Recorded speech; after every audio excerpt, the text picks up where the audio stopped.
Okay guys, Watson and Crick model के बाद हम लोगों को इसका मॉडल तो पता चल गया कि किस तरीके से इसकी जो है वो शेप पाई जाती है, लेकिन हम लोगों को ये नहीं मालूम था कि आपके पास डीएनए की रेप्लिकेशन किस तरीके से होती है। यानी कि अब आगे से आगे हम लोगों ने डीएनए ज़ाहिर है उसकी भी तो आगे हम लोगों ने कॉपीज़ बनानी है ताकि वो नेक्स्ट जनरेशन के पास जा सकें। तो किस तरीके से जो है वो डीएनए बेसिकली रेप्लिकेट करता है ये हम लोगों ने बाद में जाना। अकॉर्डिंग टू आवर बुक हमारे पास जो गॉडसन क्रिक मॉडल के इमीडिएटली बाद जो है वो कॉपिंग इन्फॉर्मेशन और कम्प्लीमेंट्री वगैरह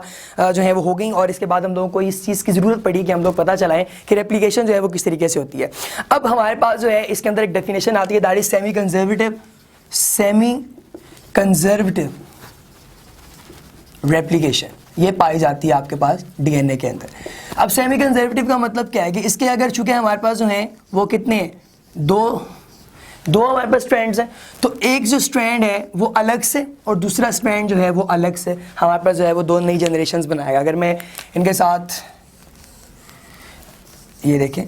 ठीक है, अब ये मेरे पास जो दो मैं ब्लू बना रहा हूँ स्ट्रैंड्स, हो सकता है कि दोनों नए हो, तो ये हमारे पास जो है एक पेरेंट स्ट्रैंड है, पेरेंट स्ट्रैंड के साथ एक डॉटर स्ट्रैंड एक नया बन रहा है। सो ये this is semi conservative replication. ये क्या होती है कि दो जो स्ट्रैंड्स हैं डुप्लेक्स के सेपरेट होते हैं एक दूसरे के अंदर और एक मॉडल और मोल्ड के तौर पे एक्ट करते हैं, और अलॉन्ग विद न्यू न्यूक्लियोटाइड्स हैं वो आके अरेंज होते हैं और अल्टीमेटली जो आपके पास एक नया डीएनए जो है वो फॉर्म होता है। इस तरीके से आपके पास जो है सेमी कंजर्वेटिव रेप्लिकेशन वो क्रिएट होती है। अब इसके अंदर हम लोगों ने मिज़ेल्सन और स्टॉल का एक एक्सपेरिमेंट देखना है,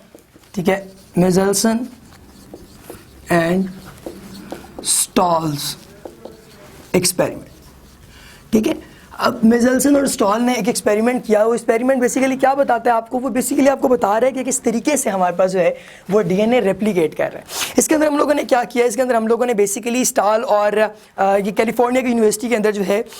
मैथ्यू मिज़ेल्सन एंड फ्रैंकलिन स्टॉल जो है इन दोनों ने एक बैक्टीरिया जो है उनको ग्रो करवाया बेसिकली एक मीडियम के अंदर, जिसके अंदर वो ये देख सकते थे कि आपके पास आइसोटॉप्स जो है नाइट्रोजन के वो उन्होंने इंसर्ट किए हुए हैं। एक आपके पास N14 और एक आपके पास N15 के दो आपके पास जो है वो उन्होंने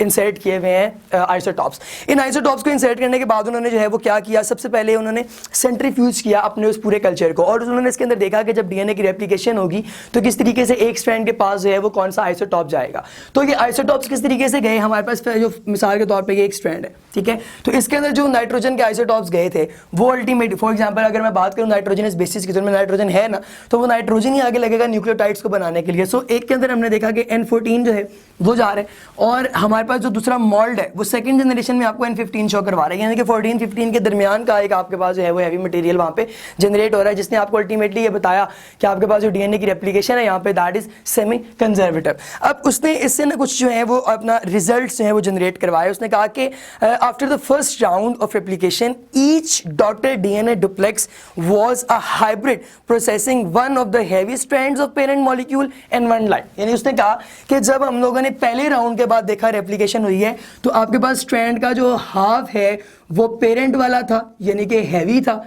ठीक है, और जो उसका दूसरा हाफ है दैट वाज न्यू, और न्यू जो दैट वाज लाइट। यानी कि अब हम लोगों ने अगर N14 और N15 का जो है वो अलग अलग देखा है सैंपल, तो उसमें अगर 14 वाला जो है वो क्या है, वो हल्का है और 15 वाला थोड़ा वजनी है, तो आपके पास जो 14 वाला है वो एक न्यू लाइट जो है आपको दे रहा है, मतलब एक न्यू और लाइट आपके पास स्ट्रैंड बना रहा है। जो 15 वाला है वो चूंकि मतलब पुराना पापी है वो पहले से मौजूद है, दैट्स व्हाई वो उसका जो आपके पास आगे रिएक्शन आएगा वो थोड़ा सा जो है वो लाइट होगा। इसी तरीके से हम लोगों ने ये देखा कि दूसरा जो उसने इसमें इंटरप्रिटेशन की वो ये थी कि जो हाइब्रिड डुप्लेक्स है वो रेप्लिकेट होने के बाद कॉन्ट्रीब्यूट करता है heavy strand to form another hybrid duplex and one light strand to form a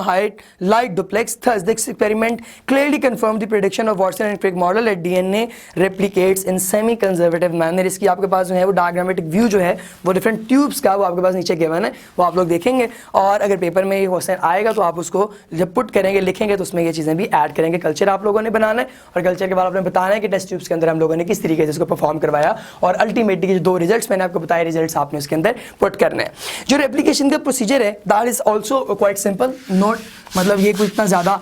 जो है वो कॉम्प्लेक्स नहीं है, इजीली आपको समझ आने वाला। रेप्लिकेशन प्रोसेस के अंदर आपको ना बेसिकली कुछ डेफिनेशंस जो हैं वो याद होनी चाहिए, तो हम लोग इसकी तरफ बढ़ते हैं डेफिनेशंस की तरफ। सबसे पहले रेप्लिकेशन प्रोसेस के अंदर हम लोग को बताता है कि आपके पास ना एक स्पेसिफिक एंजाइम होता है जो कि डीएनए पॉलीमरेज 3 कहलाता है, डीएनए पॉलीमरेज 3, ठीक है। तो पॉलीमरेज 3 जो है बेसिकली ये रेप्लिकेशन को स्टार्ट करने का एक हमारे पास प्रिकर्सर है। ये डिफरेंट साइट्स, स्पेसिफिक साइट्स जहाँ पे स्पेसिफिक जो है वो न्यूक्लियोटाइड्स का सीक्वेंस होता है, वहाँ से रेप्लिकेशन बेसिकली स्टार्ट होती है। और जो अदर एंजाइम्स, कुछ और एंजाइम भी इस्तेमाल होते हैं जो न्यूक्लियोटाइड्स को जो है वो ऐड करवाते हैं और ग्रो करवाते हैं कॉम्प्लीमेंट्री स्ट्रैंड्स डीएनए के। 3 तरह के हमारे पास डीएनए पॉलीमरेजेस होते हैं जिनको हम लोग नाम देते हैं पॉलीमरेज 1, पॉलीमरेज 2 और पॉलीमरेज 3। 3 तरह के हमारे पास जो है वो डीएनए पॉलीमरेज के एंजाइम्स होते हैं। और इसमें हमारे पास होता क्या है, इनका सपोर्टिंग रोल होता है, मतलब डीएनए रेप्लिकेशन के अंदर सबसे पहले हम लोगों के पास जो है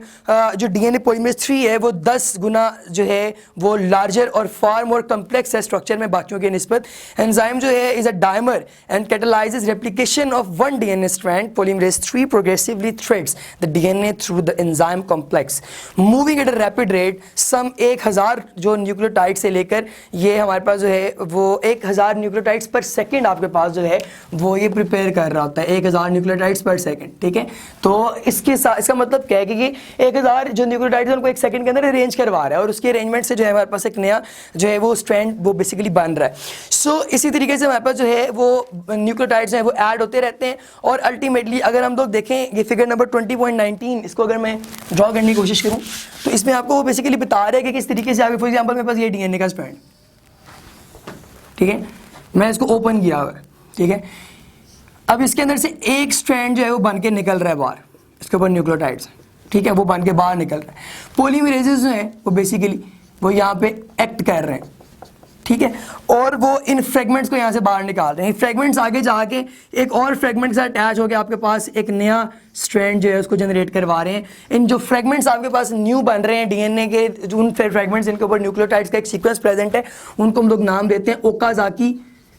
फ्रेगमेंट्स। ठीक है जी, ओकाजाकी फ्रेगमेंट्स। स्ट्रेट फॉरवर्ड जो डेफिनेशन हम लोग लिखेंगे वो ये है कि ये अबाउट 100 से 200 न्यूक्लियोटाइड्स लॉन्ग जो हैं वो आपके पास फ्रेगमेंट्स होते हैं डीएनए के, और यूकैरियोट्स में ये 1000 से 2000 जो है वो न्यूक्लियोटाइड्स का सीक्वेंस होता है। और अच्छा कि एक और मज़े की बात हम लोगों ने देखनी है कि 100 से 200 न्यूक्लियोटाइड्स, 100 से 200 न्यूक्लियोटाइड्स हैं वो यूकैरियोट्स में पाए जाते हैं इसके, जबकि हमारे पास जो प्रोकैरियोट्स हैं उनमें ये 1000, दिस इज 1000 to 2000 न्यूक्लियोटाइड्स। तो ये हमारे पास जो है वो ज़रा थोड़ा सा कॉम्प्लेक्स पॉइंट है, ये आप लोगों ने याद रखना है। इसी तरीके से हमारे पास जो है जैसे ही, अच्छा कि यहाँ पे ना अगर आप देखें डायग्राम में तो डीएनए लाइगेज और डीएनए पॉलीमरेज दोनों की एक्टिविटी आपको जो है वो लगातार होती हुई दिखाई दे रही। बेसिकली जो लाइगेज एंजाइम है ये क्या करता है, ये ज्वाइनिंग करता है, यानी कि जो आपके पास न्यूक्लियोटाइड्स का सीक्वेंस बन रहा है ना उसके साथ एक नई जो चेन है उसकी बेसिकली ये क्या कर रहा है, ये ज्वाइनिंग कर रहा है, आगे जाके ये कर लोगी। ठीक है, तो ये आपके पास जो है वो इस तरह दोनों लगातार एक दूसरे के साथ जो है वो जुड़ के एक्ट कर रहे होते हैं और नए ओकाजाकी फ्रेगमेंट्स बना रहे होते हैं जो कि आगे फर्दर फ्रेगमेंट्स बनाते हैं और इस तरीके से आपका जो रेप्लिकेशन का प्रोसीजर है वो चलता रहता है। Stay tuned ladies and gentleman.